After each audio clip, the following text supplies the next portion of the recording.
há milhares de satélites na órbita da Terra, sem contar os milhões de pedaços de lixo espacial.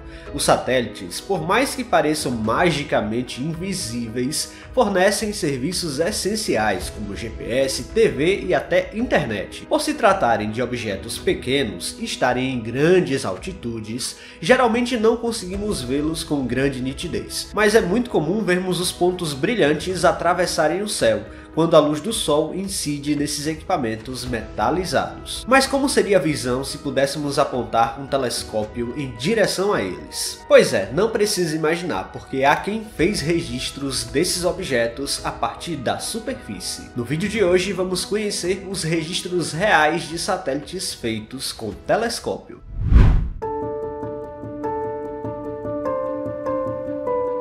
Qualquer instrumento óptico destinado à astronomia geralmente apresenta algum nível de ampliação.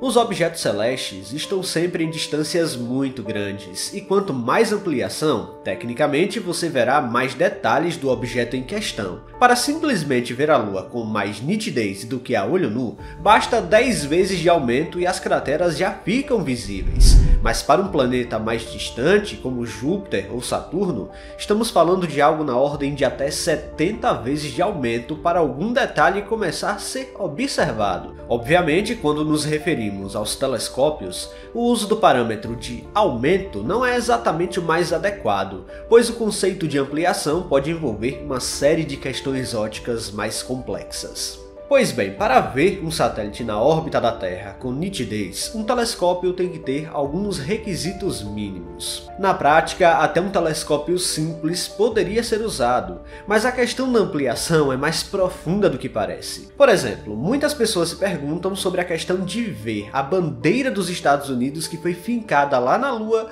durante o programa Apollo. A resposta para esse questionamento responde também à questão da visão dos satélites. Ao apontar um telescópio para a Lua, a visão pode ser diferente a depender da ampliação usada, pois o mesmo telescópio pode também representar diversos níveis de zoom, digamos assim, a depender, claro, da lente ocular instalada naquele momento. Mas não se engane, não existe telescópio com ampliação infinita, já que o limite prático utilizável é definido geralmente pelo tamanho do espelho. Quanto maior o espelho refletor, mais luz é captada e pode ser usada na hora de ampliar o objeto. Afinal, muita luz é de fato perdida quando usamos uma lente ocular para muita ampliação, pois o caminho da luz é encurtado e menos fótons chegam ao seu olho ou à câmera.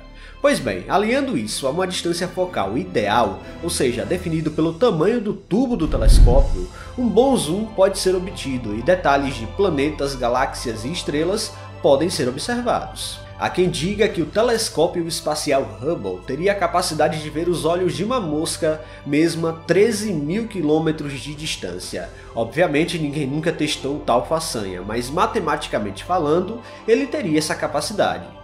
Bom, mas quando apontamos para a Lua, um astro localizado a 380.000 km de distância, a maioria dos telescópios diferenciam objetos com alguns quilômetros de extensão no máximo. Dessa forma, ter ampliação suficiente para diferenciar a bandeira dos Estados Unidos na superfície lunar é praticamente impossível com os telescópios comuns que temos hoje. Mas tudo muda quando consideramos o telescópio que orbita hoje o satélite natural. Instalado no orbitador de reconhecimento lunar, a LROC, como é chamada, é uma câmera telescópica que já conseguiu ver os objetos deixados para trás durante o programa Apollo. Ah, detalhe, a sonda orbita a Lua a meros 50 km acima da superfície em alguns momentos. Logo, o poder de ampliação é potencializado pela baixa altitude do orbitador. Como se não bastasse a questão óptica, há também um problema relacionado à atmosfera da Terra. A própria turbulência dos gases é mais perceptível à medida que vamos conseguindo mais ampliação, o que diminui ainda mais o número de objetos que podemos diferenciar com nitidez na superfície lunar.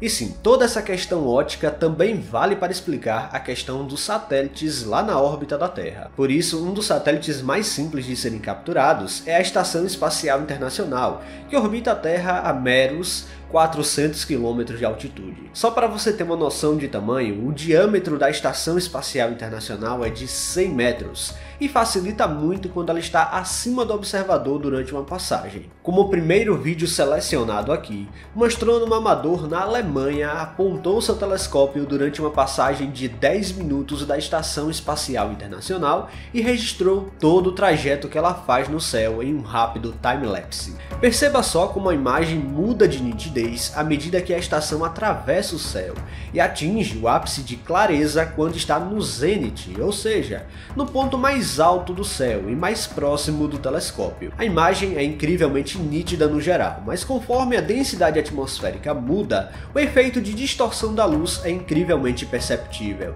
Detalhe, esse efeito é o mesmo observado quando vemos a Lua incrivelmente alaranjada no horizonte, pois a luz tem que atravessar uma quantidade maior de ar e é filtrada no caminho. Para capturar uma imagem como essa, o telescópio tem que possuir um motor altamente preciso para acompanhar a estação durante todo o trajeto no céu, e por isso muitos astrofotógrafos optam por registrar os momentos em que a ISS passa na frente de astros em geral, principalmente a Lua, criando um belíssimo trânsito. Neste caso do vídeo, o astrônomo aguardou o momento exato em que a passagem iria acontecer e apontou o telescópio para a Lua, quando exatamente a estação passou logo depois. Perceba como a passagem é rápida e por isso gravar a passagem com o máximo de quadros possíveis, a chance de sucesso aumenta, pois a câmera registra mais momentos e não deixa a estação borrada. E também há outra vantagem de capturá-la atravessando a Lua ou o Sol. Não precisa estar com a luz da estrela rebatendo na estação, pois o fundo claro desses astros criam então um contraste necessário para vê-lo. Calma que ainda não acabou e o melhor ficou para o final. Há astrônomos amadores que se desafiam a obter registros ainda mais absurdos. Utilizando um cálculo orbital muito preciso, é possível saber até quando a estação passará exatamente na frente de planetas. Isso mesmo, nada de Lua ou Sol, que são gigantes no céu, mas sim planetas. Neste caso do vídeo, um telescópio de 254 mm foi apontado para Júpiter e pasmem, a ISS passou exatamente na direção do planeta, criando um trânsito verdadeiramente sensacional. Registrar trânsitos com a Lua é até comum, pois o satélite natural ocupa uma área maior do céu terrestre.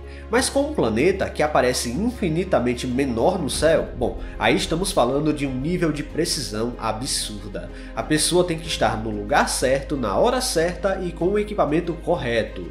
Lembre-se que a estação se move na órbita a 27.000 km/h. Logo, a passagem será tão rápida através do planeta quanto um piscar de olhos. Sensacional só para dizer o mínimo. Então sim, gente, dá para ver satélites usando o telescópio normalmente. Basta ter um equipamento com ampliação suficiente, condições atmosféricas favoráveis e muita paciência. O resultado fica fenomenal. Pessoal, se vocês gostaram deste vídeo, não se esqueçam de deixar o like aqui, que é muito importante. E se você não está inscrito aqui no canal ainda, convido você a apertar o botão inscrever-se aí embaixo. Até a próxima!